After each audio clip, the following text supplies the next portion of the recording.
Hey guys, this is Preeti. Welcome back to my channel. दोस्तों, आज हम बात करने वाले हैं एक 2021 हॉलीवुड साइकोलॉजिकल थ्रिलर मूवी के बारे में जिसका नाम है मर्डरली। इस फिल्म की स्टोरी काफी यूनिक है और लास्ट वाला ट्विस्ट तो बिल्कुल ही अनएक्सपेक्टेड है।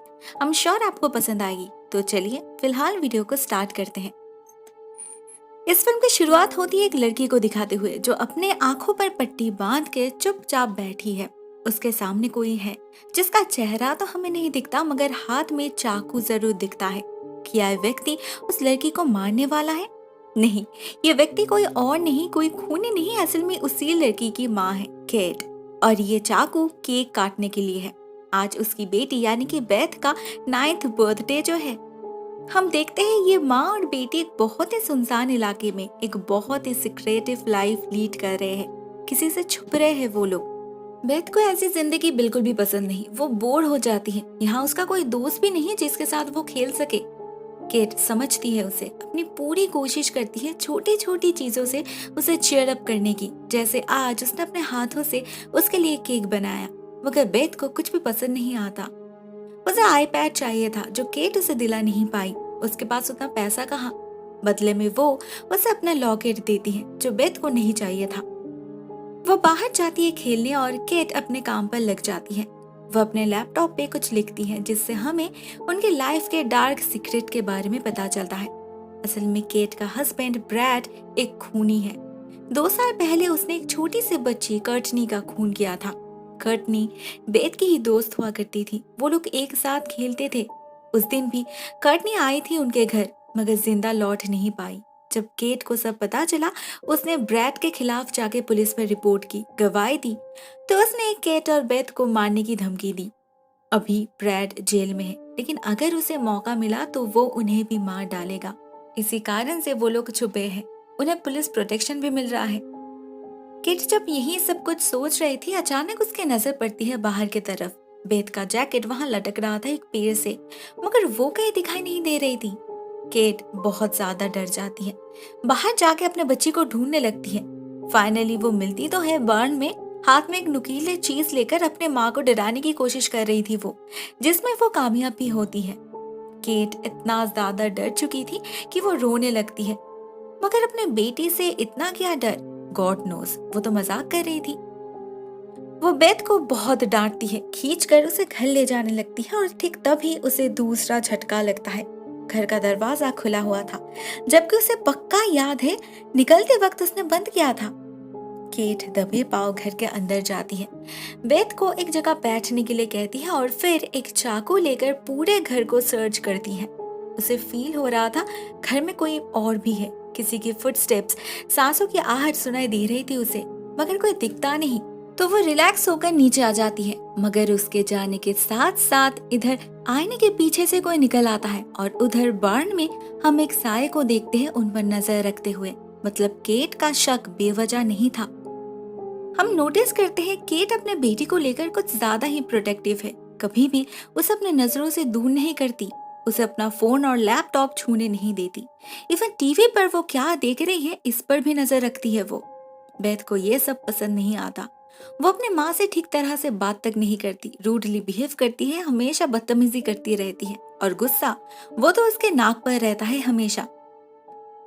उस रात एक पुलिस ऑफिसर हेल आता है उनसे मिलने। वो ही उनका केस संभाल रहा है पिछले 2 साल से, और वीकली ग्रोसरीज भी सप्लाई वही करता है। इसी सिलसिले में केट के साथ उसका एक रिलेशनशिप बन चुका है। वो बेथ को उसका गिफ्ट देता है, एक डॉल। बेथ को बिल्कुल भी पसंद नहीं आता। इनफैक्ट उसे तो हेल भी पसंद नहीं। तो वो उस डॉल के हाथ पैर तोड़कर फेंक देती है। उधर हम केट और हेल को बात करते हुए देखते हैं। पता चलता है केट के पति ने जेल में सुसाइड कर लिया है और एक नोट छोड़ा है जिस पर लिखा है, अभी मुझे समझ आ चुका है सब कुछ, आई लव यू बेथ। इसका कोई मतलब हेल को तो समझ नहीं आया, मगर केट बहुत ज्यादा रोने लगती है। दूसरी तरफ घर में अपने माँ के एब्सेंस का फायदा उठाकर बेथ उसका लैपटॉप चेक करती है और वहाँ पर जो लिखा है उसे देखकर बहुत ज्यादा नाराज हो जाती है। चिल्लाने लगती है अपने माँ के ऊपर, कहती है केट ब्रैड को फंसा रही है, वो झूठी है, उसे सब कुछ याद है उस दिन क्या हुआ था। इन बातों से केट का चेहरा दिखने लायक हो जाता है। हैल के सामने तो वो किसी तरह से खुद को संभाल लेती है। बेथ का बिहेवियर उसका बचपना कहती है, मगर क्लियरली उसके चेहरे पर नर्वसनेस झलक रही थी। असल में ब्रैड के मौत से उसे बहुत बड़ा झटका लगा था। वो खुद को संभाल नहीं पा रही थी। उस रात वो हैल को रुकने के लिए कहती है, बहुत डेस्परेटली उसे सीड्यूस भी करती है, मगर हैल अपने बीवी के डर से नहीं रुकता। वो निकल जाता है और इमीडिएटली इस घर में अंधेरा हो जाता है। पहले तो केट को लगा बिजली गई होगी, मगर बाद में जब उसने देखा पीछे का दरवाजा खुला है और बाहर बार्न में लाइट जल रही है, तब उसे डर लगने लगा। उसे ना अपना फोन मिल रहा था, ना कोई चाकू। वो बेथ से पूछती है, फोन उसके पास ही था, मगर बेथ झूठ कहती है। इधर दो लोग केट पर हमला कर देते हैं। वो ऊपर भागती है अपनी बेटी को बचाने, मगर ये लोग भी उसे चेस करते हैं। बेथ को पकड़ लेते हैं और केट को मारकर बेहोश कर देते हैं। जब केट का सेंस लौटता है, वो खुद को बर्न में पाती है। उसके हाथ पैर बंधे हुए थे और एक व्यक्ति उसके सामने खड़ा था। दूसरा व्यक्ति बेथ को गन पॉइंट पे लेकर खड़ा था। पता चलता है ये कर्टनी की पेरेंट्स है, मेरी और लुइस। ये दोनों ही सुबह से इस घर में छुपे थे। इनकी ही प्रेजेंस केट फील कर पा रही थी। इन्हें शक है उनके बच्ची का खून ब्रैड ने नहीं, केट ने किया था। वो लोग पिछले 2 सालों से उसे ढूंढ रहे हैं। फाइनली इतने दिनों बाद वो मिली है, तो अभी उन्हें उसका कन्फेशन चाहिए। मेरी केट को ऑन कैमरा इंटेरोगेट करने लगती है। उससे पूछती है उस दिन क्या हुआ था एक्चुअल में। जवाब में केट वही कहती है जो उसने कोर्ट में कहा था, ब्रैड एक पेडोफाइल था। कर्टनी से इन्फैचुएटेड था वो। उस दिन जब वो लोग घर में लुका छुपी खेल रहे थे और कर्टनी अलमारी के अंदर छुपी थी, तो वहीं पर ब्रैड ने उस पर हमला कर दिया था। जब वो बच्ची चिल्लाने लगी थी तो उसे मार डाला उसका मुंह बंद करने के लिए। बाद में उसी अलमारी के सामने से केट को उस बच्ची की लाश दिखी। यही सच है, मगर मेरी इस बात को नहीं मानती। ब्रैड ऐसा कर ही नहीं सकता। वो उसे अच्छी तरीके से जानती है, क्योंकि वो दोनों एक दूसरे से प्यार करते थे। उन दोनों का अफेयर चल रहा था। मेरी को लगता है इसी का बदला लेने केट ने उसकी बेटी का खून किया है। केट उसे बहुत समझाती है, मगर मेरी नहीं सुनती। सारे डिटेल्स मैच नहीं कर रहे हैं। कहीं कुछ तो मिसिंग है। केट कुछ तो छुपा रही है, उसे वही जानना है। तो वो एक सीजर से केट के नाखून उखाड़ने लगती है। उधर घर में बेथ लुइस को चकमा देकर कहीं छुप जाती है। लुका छुपी खेल रही थी वो लुइस के साथ। लुइस कोई क्रिमिनल नहीं था। बेथ उसकी बेटी जैसी थी, तो वो उस पर चिल्ला नहीं पा रहा था, ना उसे मार पा रहा था। एक पॉइंट पर बेथ अपने माँ का फोन लेकर बिस्तर के नीचे छुप जाती है और कॉल करती है हैल को, मगर हैल फोन उठा पाए इससे पहले लुइस उसे देख लेता है और कॉल एंड कर देता है। लेकिन इससे उनका खतरा नहीं टलता। हैल को घर आने में लेट हो गया था, इसीलिए उसकी बीवी उसे घर के अंदर घुसने नहीं देती। तो हैल भी डिसाइड करता है कि वो आज रात केट के साथ ही बिताएगा। वो निकल पड़ता है उसके घर के रास्ते। अभी बस और कुछ ही मिनट की दूरी है। लुइस को भी वही टेंशन हो रहा था, तो वो जाके मेरी को इन्फॉर्म करता है और वो दोनों मिलके प्लान बी रेडी करने लगते हैं। केट की हालत बहुत खराब हो चुकी थी। उसके हाथ से कंटिन्यूअसली ब्लीडिंग हो रहा था। उसी हालत में उसे खींचकर घर ले जाया जाता है। अगर हैल आ गया तो उसे ही तो संभालना है।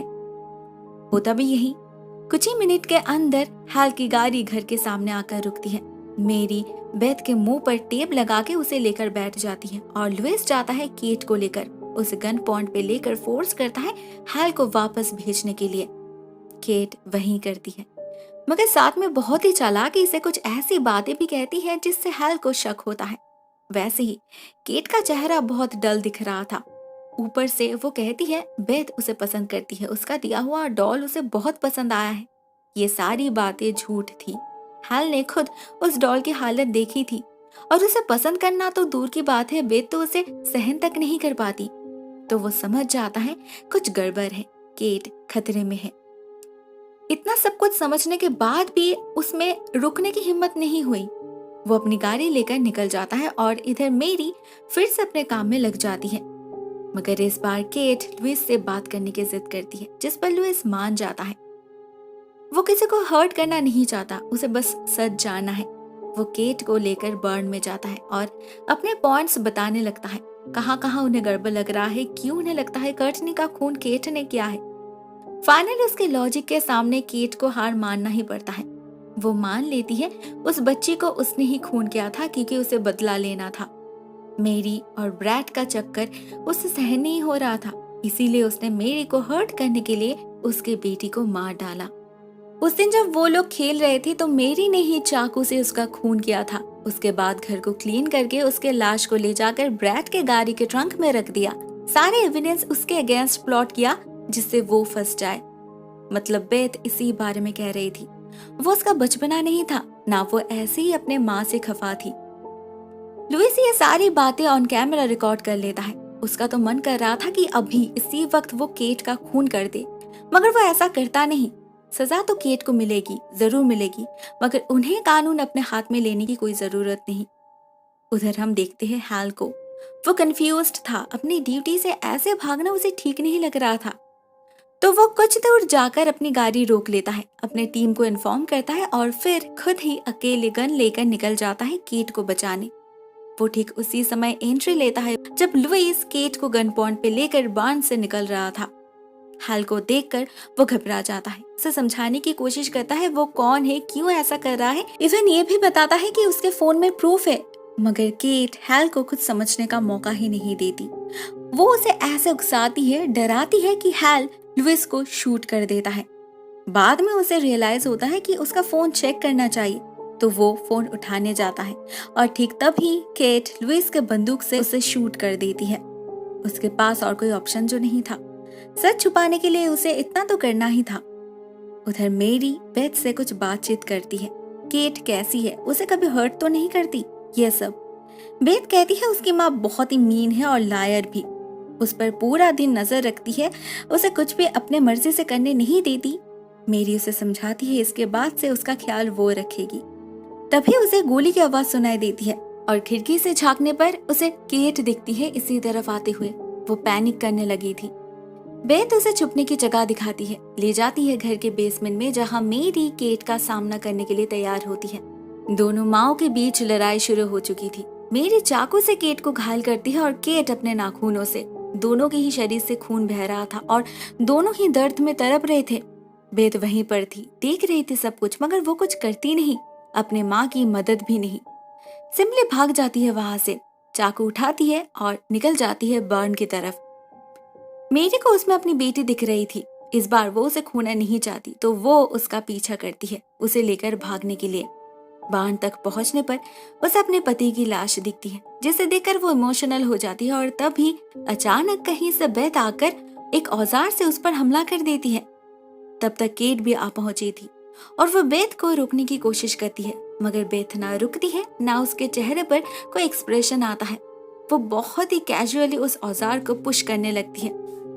उसे फील ही नहीं होता इससे मेरी को कितनी तकलीफ हो रही होगी, कितना दर्द हो रहा होगा उसे, क्योंकि उसे ये सब फील ही नहीं होता। उसके दिल में किसी तरह के कोई पॉजिटिव इमोशंस काम नहीं करते।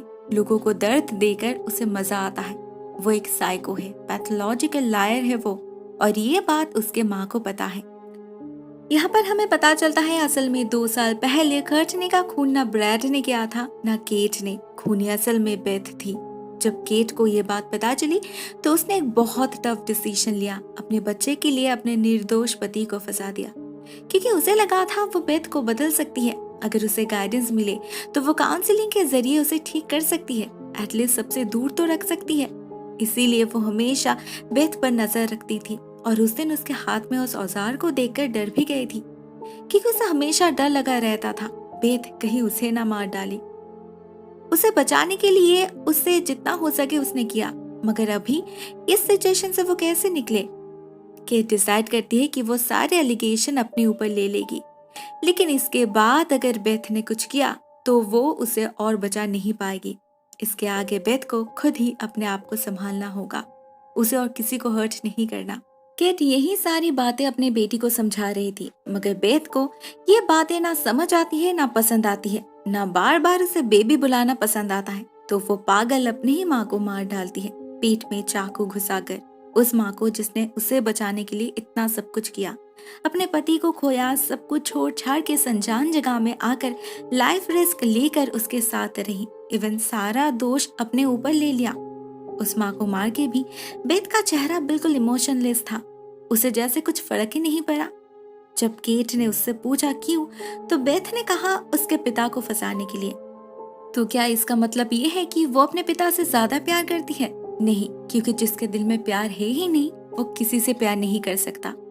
इस बात की कोई गारंटी नहीं कि केट की जगह अगर ब्रैड होता तो बेथ उसे नहीं मारती, वो है ही पागल। केट को मारने के बाद बेथ निकल जाती है उस घर से, जंगल के रास्ते चलने लगती है। देखते देखते सुबह हो जाती है और बेथ पर नजर पड़ती है एक लेडी की, जो उसी रास्ते से अपने कार लेकर गुजर रही थी। पहले उन्हें लगा ये छोटी सी बच्ची कहीं खो गई होगी, वो मदद करना चाहती थी। मगर जैसे ही बेथ उनके तरफ मुड़ी, इस लेडी को उसके कपड़ों पर खून और हाथ में लहूलुहान चाकू दिखा। उनकी हालत खराब हो गई। उन्हें समझने में देर नहीं लगी कि ये कोई मामूली सी बच्ची नहीं है। मगर अभी सवाल ये है, क्या वो खुद इस खूनी से बच सकती है? इसी सवाल के साथ ये मूवी एंड हो जाती है। दोस्तों, मुझे ये कहानी बहुत पसंद आई। अगर आपको सिमिलर वीडियो देखनी है तो आप इन 2 वीडियोस पर क्लिक कर सकते हो। आज के लिए इतना ही दोस्तों। Thank you so much for watching this video. बहुत जल्द मिलते हैं किसी और नए वीडियो के साथ। तब तक के लिए टेक केयर। टाटा।